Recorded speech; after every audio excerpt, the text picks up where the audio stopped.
In fear of being jumped by the community, I must state that this is only a personal opinion. To pick a list of overrated watches will be like walking on thin ice carrying steel bars on your shoulders and an Invicta on your wrist. So bear with me.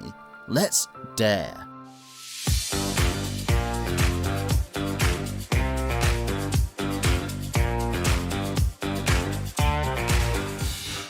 Alright, I'm Cohan and I'm ready to make another semi-controversial video. Some of you might disagree on my choices as it's always a matter of taste. But please, don't exaggerate and make a huge storm in a water glass over it.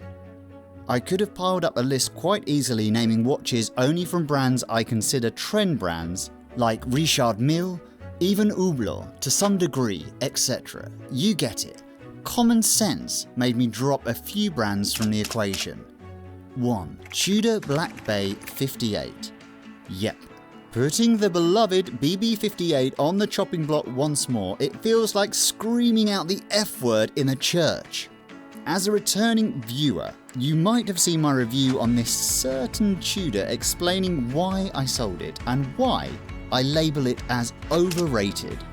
Long story short, most watches are fashion watches these days and not utilitarian tool watches serving for an actual purpose. But they used to be, and I cherish that idea. Today, watches are considered a man's piece of jewellery, and I agree, it is. At the same time, I love the idea of a watch being able to do something purposeful, and the most purposeful watches have evolved a long side time, just as everything else in life. Faux patina and faux rivets are both design elements making the watch look like it's lived a long life, even if the watch is fresh out of the box. A step one, if you will, for an actual dive watch should be legibility. It's hard to tell time on the BB58 once the luma fades. Also, aluminium. We've come a longer way than that, my fellow watch lover. My way of paying tribute to heritage and history would be purchasing a watch which in its time was considered prime watchmaking, timely craftsmanship and major functionality for its time. Like today's Pelagos, Seamasters, Submariners and 50 Fathoms, to name a few examples. By the way, the blue Black Bay 58 is excused. What do you consider an overrated or hyped watch? It would be an interesting read if you took the time to comment. Thank you. 2. Grand Seiko SBGA model line. I feel Grand Seiko get away quite easily because of their brilliant finishing and innovative watch movements, as well as being the underdog from abroad. They do deserve huge praises for those points, by the way. But one common criticism made by the watch community is that Grand Seiko produced a lot of watch models, and a lot of the limited editions, as well as different dials, different movements, different everything limited, for different parts of the world. I'm starting to get a disservice vibe.